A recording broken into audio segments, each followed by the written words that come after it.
اخلاص جو ہم بار بار پڑھتے ہیں اور اکثر لوگوں کو یاد بھی ہوتی ہے، اس کا ترجمہ سمجھیں گے اور مطلب بھی جانیں گے۔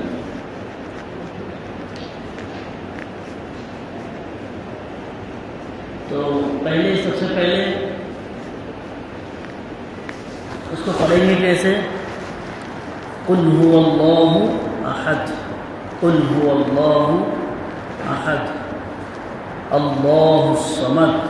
اللہ الصمد نہیں پڑھیں گے، اللہ کا نام باریک نہیں پڑھیں گے، پر پڑھیں گے، اللہ الصمد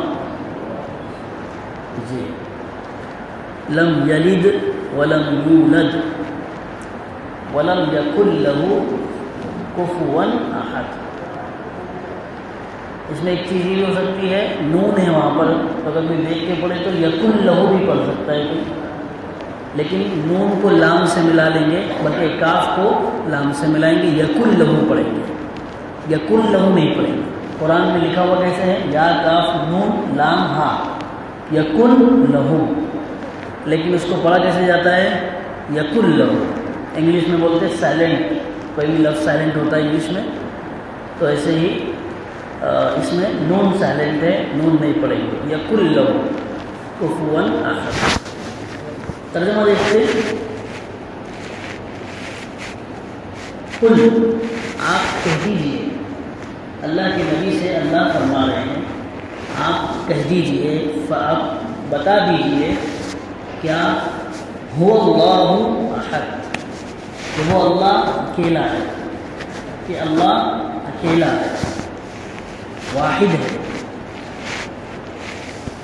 اللہ الصمد، اور اللہ بے نیاز ہے، بے نیاز ہے، اس کو کسی کی ضرورت نہیں ہے، بے نیاز کا مطلب کسی کی ضرورت نہ ہونا۔ لم یلد، لم یلد، نہ اس نے کسی کو جنا ہے، ولم یولد، اور نہ اس کو کسی نے جنا ہے، یعنی نہ اللہ کسی کا باپ ہے، اور نہ اللہ کا کوئی خاندانی سلسلہ، کچھ نہیں ہے، وہ ہر چیز سے پاک ہے۔ وَلَمْ يَكُنْ لَهُ كُفُوًا أَحَدٌ، اور اس کا کوئی ہمسر نہیں ہے، اس کے جیسا کوئی نہیں، اللہ۔ یہ ترجمہ ہے۔ پھر سے دیکھیں، آپ کہہ دیجئے کہ وہ اللہ ایک ہے، اللہ بے نیاز ہے، اور نہ اس نے کسی کو جنا ہے، نہ اس کو کسی نے جنا ہے، اور اس کا کوئی ہمسر نہیں ہے، اس کے جیسا کوئی نہیں ہے۔ یہ ترجمہ اللہ کا، یہ اس کا سورہ اخلاص کا ترجمہ ہے۔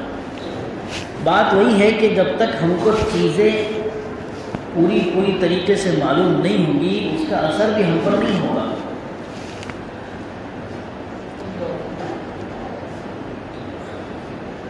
تو جیسے گزشتہ ہفتوں میں ہم نے سنے کہ دعا ہم کرتے آ رہے ہیں، امام صاحب دعا کرتے ہیں، پیچھے آمین بول دیتے ہیں، لیکن اس کا مطلب ہم کو معلوم نہیں ہوتا، بس سراسری ہم بول دیتے ہیں۔ لیکن جب مطلب سمجھ کے آدمی کو جب بولا جائے گا تو اس پر اثر ہوگا کہ نہیں ہوگا۔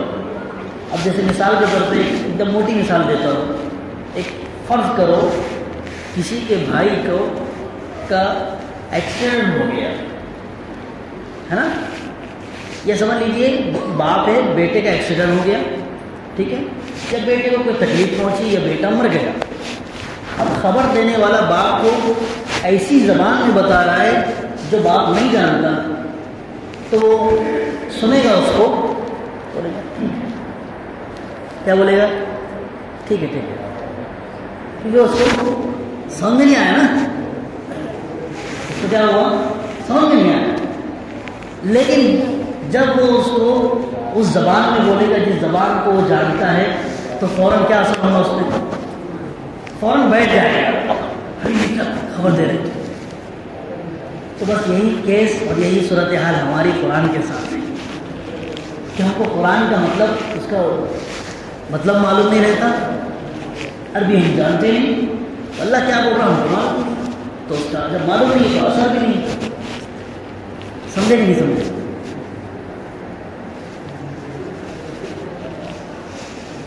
چلو ٹھیک ہے، ہر ایک کا عالم بننا ضروری نہیں ہے، ہر ایک کا مفتی بننا ضروری نہیں ہے، ہر ایک کے لیے یہ فرض نہیں کیا گیا کہ تم پورا قرآن ترجمے سے پڑھو، یاد کرو، حدیث سے یاد کرو، لیکن کم سے کم اتنا تو ہو کہ ہماری زندگی بدلے، اتنا تو ہو کہ ہماری 24 گھنٹے کی زندگی میں بدلاؤ آئے، ہم اللہ سے قریب ہو، ہم اللہ کا تعلق ہمیں نصیب ہو رہا ہو، اتنا تو کر سکتے نا، اتنا تو کرنا ہے، حلال حرام کی پہچان ہم کو معلوم ہونا چاہیے۔ اب یہ جو صورت ہے بہت چھوٹی ہے، پورے دین کا خلاصہ ہے، لیکن اس کے بعد اور اس میں کیا بتایا گیا؟ بنیادی طور پر یہی بتایا گیا نا کہ جس نے تم کو پیدا کیا وہ ایک ہے، وہ اللہ ہے، اس کا نام کیا ہے؟ اللہ ہے۔ اللہ کا تعارف ہے اس صورت کے اندر، اللہ کی پہچان بتائی گئی بندوں کو، وہ اللہ ہے۔ اور پھر ہم اور یہ بات یاد رکھو کہ انسان کے خمیر میں اللہ نے جو بات رکھی ہے وہ اپنے رب کو جاننا رکھا ہے۔ کیسے بتاؤں؟ وہ ایسے کہ اللہ نے ہم کو سب کو، پوری انسانیت کو قیامت تک جتنے آنے والے ہیں سب کو دنیا میں بھیجنے سے پہلے عالم ارواح میں جمع کیا تھا، سب روحوں کو جمع کیا تھا، اور سب چیونٹیوں کی شکل میں تھے اس وقت، اور سب سے ایک بات اللہ نے اقرار کیا تھا، یہ پوچھا تھا، کیا پوچھا تھا اللہ نے؟ ہم سب تھے اس میں، میں بھی تھا، آپ بھی تھے، جو چلے گئے وہ بھی تھے، جو آنے والے وہ بھی ہیں، سب مرد عورت بچے پورے سب، افریقہ کے، امریکہ کے، ادھر کے ادھر کے، پوری دنیا کی۔ تو اللہ نے کیا پوچھا تھا؟ الست بربکم، کہ میں تمہارا رب نہیں ہوں؟ سب نے ایک جواب دیا تھا، قالوا بلا، کیوں نہیں، آپ ہی ہمارے رب ہیں۔ سب نے اقرار کیا ہوا ہے، سب نے اقرار کیا ہوا ہے۔ تو یہ ہمارے خمیر میں اللہ کو پہچاننا۔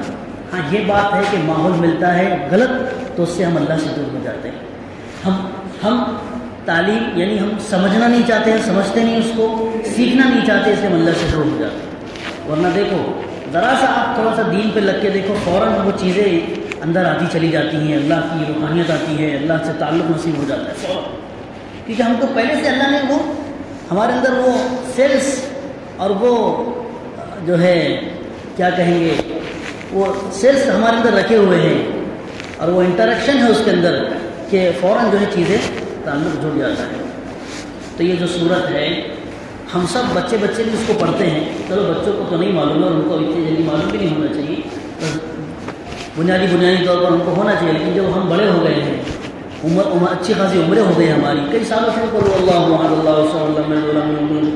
ختم ہو گیا، ایسے پڑھتے ہم قرآن، فٹافٹ رکعت مار کے جو ہے جاتے ہیں، اور ہم کو کئی صورتیں آتی، زیادہ سے زیادہ 4 آتی کم سے کم، اس سے بھی زیادہ آتی نہیں، میں بدگمانی نہیں کر رہا، لیکن عام طور پہ یہی ہے۔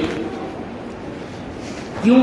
اس سے اندازہ یہ ہوتا ہے کہ اگر لمبی صورت آ رہی ہوتی تو بھی ہماری رکعتیں بھی لمبی ہوتی، لیکن ہے کہ ایسا کوئی نماز ختم ہونے کے بعد سنت میں وہ آدھا پارہ پڑھ رہا ہوں، حافظ عالم کے علاوہ بول رہا ہوں میں آپ کو، ابھی کون پڑھ رہا کون نہیں پڑھ رہا وہ نہیں بات ہو رہی، ہم میں سے کس کو کتنا یاد ہے وہ بات ہو رہی ہے گا کوئی؟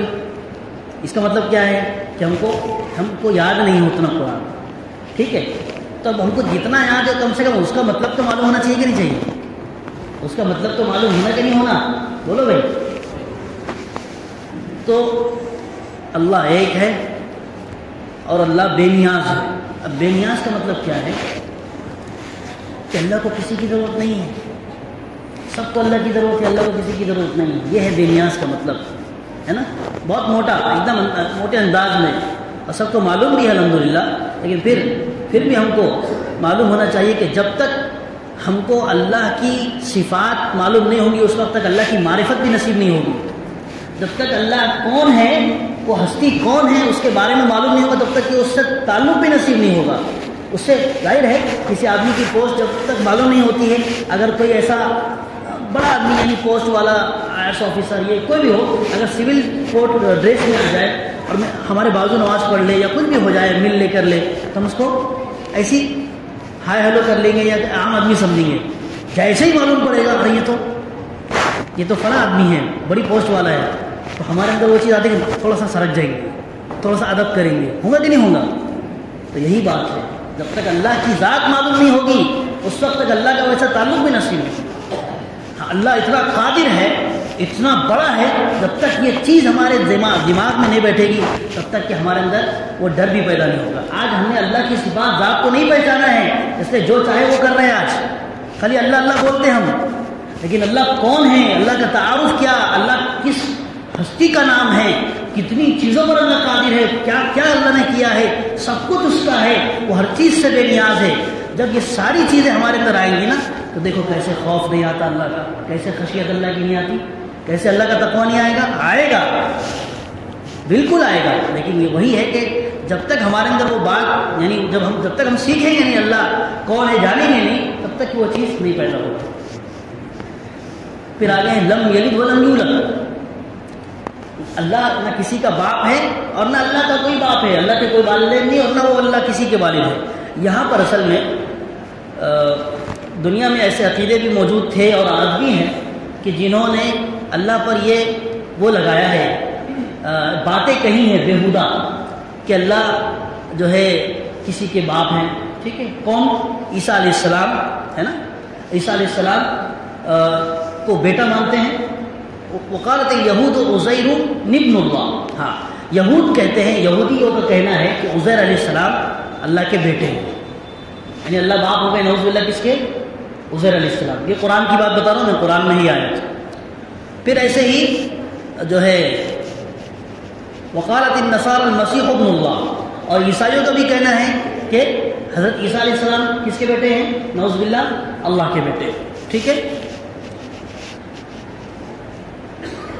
تو یہ رد کرنا تھا، یہ رد کرنا تھا ان لوگوں پر، ان کو جواب دینا تھا، اس لیے اللہ نے وہ آیت لے کر آئے قرآن میں کہ دیکھو یہ تم جو سوچ رہے ہو یا بول رہے ہو نا، یہ سب بیکار باتیں ہیں، یہ تمہاری ذہن کی اپج ہے اور یہ تمہارے ذہن کا خناس ہے جو تم یہ باتیں بک رہے ہو، ورنہ ایسا کچھ نہیں ہے۔ اللہ کو کسی کی ضرورت ہے نہ کسی کی ضرورت ہی نہ ہے، وہ بالکل ہر چیز سے پاک ہے، نہ اس کا کوئی خاندان ہے نہ وہ، ہاں خاندان کو بنانے والا اللہ ہے لیکن اس کا کوئی خاندان نہیں ہے۔ تو یہ ان کو جواب دینے کے لیے آیتیں لائی گئی ہیں، اور آئندہ بھی آتے رہیں گے قیامت تک ایسے فتنے اور ایسے لوگ جو اللہ کے بارے میں من گھڑت باتیں کریں گے۔ کچھ لوگ ایسے تھے کافر اللہ کے نبی کے زمانے میں جو فرشتوں کو اللہ کی بیٹیاں بولتے تھے۔ کون بولتے تھے؟ فرشتوں کو اللہ کی بولو بیٹیاں بولتے تھے، قرآن میں اس کا بھی ذکر ہے۔ تو وہاں بھی رد کیا گیا، اللہ کسی کا باپ ہی نہیں ہے، جب باپ نہیں تو نہ بیٹا نہ بیٹی ہے نا، ہر چیز کا رد ہو گیا، ہر چیز کی تردید ہو گئی، ہر چیز کو ڈینائی کر دیا گیا، اور بالکل اس پر یہ مہر لگا دی گئی ہے کہ یہ سب فضول باتیں ہیں، اس کا کوئی جو ہے یعنی اس کا کوئی وہ نہیں ہے، اثر نہیں ہے، کچھ بھی اس کا کوئی مقام نہیں ہے، سب بیکار کی باتیں ہیں۔ وَلَمْ يَكُنْ لَهُ كُفُوًا أَحَدٌ، اور پھر آخر میں جو بتایا گیا کہ اللہ کا کوئی ہمسر نہیں ہے، اللہ کی کوئی مثال نہیں ہے، اس کے جیسا کوئی نہیں ہے، اس کے جیسا کوئی نہیں ہے۔ اور قرآن میں اس کی تفسیر میں قرآن خود اس کی تفسیر کرتا ہے لَيْسَ كَمِثْلِهِ شَيْءٌ، کہ اللہ کی طرح کوئی ذات نہیں ہے، وَهُوَ السَّمِيعُ الْبَصِيرُ، اور وہ سننے والا اور دیکھنے والا ہے چیزوں۔ تو اللہ کی ذات کے علاوہ کوئی اللہ کا کوئی ہمسر نہیں ہے۔ اللہ کو اپنے نظام چلانے میں کسی انسان کی، کسی فرشتے کی، کسی جنات کی ضرورت نہیں پڑتی، اللہ خود اپنی قدرت سے چلاتے ہیں، ہے نا۔ اگر ہم کو کچھ کرنا ہے تو ہم کو 4 ہاتھ کی ضرورت پڑتی ہے، تب جا کے ایک کاروبار شروع ہوتا ہے، کوئی کام آگے پہنچتا ہے، شادی مکمل ہوتی ہے اور دوسرے کام مکمل ہوتے ہیں، تو 4-5 لوگوں کا مشورہ ہوگا، 11 لوگ ہوں گے، 12 لوگ ہوں گے، 25 لوگ ہوں گے، لیکن اللہ پوری نظام کائنات کو اکیلے تنہا چلا رہا ہے۔ اللہ کو کسی ساجی کی، کسی ہمسر کی، کسی دوست کی، کسی پارٹنر کی ضرورت نہیں ہے۔ یہ سورہ اخلاص کا مطلب ہے۔ قل هو اللہ احد کا مطلب یہ ہے، اس کے اندر شرک، کفر، اس کو ختم کر دیا گیا ہے۔ جو خیالات آ سکتے تھے اللہ کے تعلق سے، وہ ساری چیزیں رد کر دی گئی ہے کہ ایسا کچھ نہیں ہے، وہ اکیلا اللہ ہے اور اسی نے پوری دنیا کو بنایا ہے اور وہی پوری دنیا کو چلا رہا ہے، اور پیدا دنیا اسی نے کیا ہے اور قیامت تک وہی چلانے والا ہے، اور اسی کے بعد ہم کو جاننا ہے۔ تو یہ قل اللہ احد کی مختصر اور جو ہے اس کا ترجمہ آپ کے سامنے بیان کیا گیا اور تشریح بیان کی گئی۔ امید ہے کہ انشاءاللہ یہ باتیں یاد رہیں گی، اور یاد رہنے کا مطلب یہ ہے کہ جب ہم نماز پڑھیں نا، تو نماز پڑھتے وقت ہم جب یہ سورت پڑھ رہے ہیں تو یہ ساری مطلب ہمارے ذہن میں گھوم رہے ہیں، تو جب ہمارے اندر نماز میں بھی کیا ہوگی، جان پیدا ہوگی، اور اللہ کا خوف بھی آئے گا، اللہ سے محبت بھی آئے گی کہ یار بہت بڑی ذات کے آگے ہم کھڑے ہوئے ہیں۔ جب ہم مطلب کے ساتھ اور اس کا مفہوم سمجھتے ہوئے جب ہم ساری چیزیں کریں گے، ورنہ تو آج یہ ہماری نماز کا حال، جب نماز پڑھتے ہیں ذہن ہمارا باہر ہوتا ہے، فٹافٹ پڑھ لیا قل اللہ احد اور کفوا احد ختم کر دیا، رکوع سجدے کر کے سلام پھیر دیا، نماز ہوگی ہماری۔ علماء فرماتے ہیں کہ نماز میں جان پیدا کرنے کا ایک ذریعہ یہ بھی ہے کہ اگر تمہارا دماغ نماز میں ذہن نہیں لگتا تو تم نماز میں جو پڑھ رہے ہو اس کے مطلب پر غور کرو، تمہارا ذہن کم جائے گا، مطلب پر غور کرو۔ اور مطلب پر کب غور کریں گے؟ جب معلوم ہوگا، جب کسی سے سنا ہوگا، پڑھا ہوگا یا سمجھا ہوگا، تب ہم مطلب پر غور کریں۔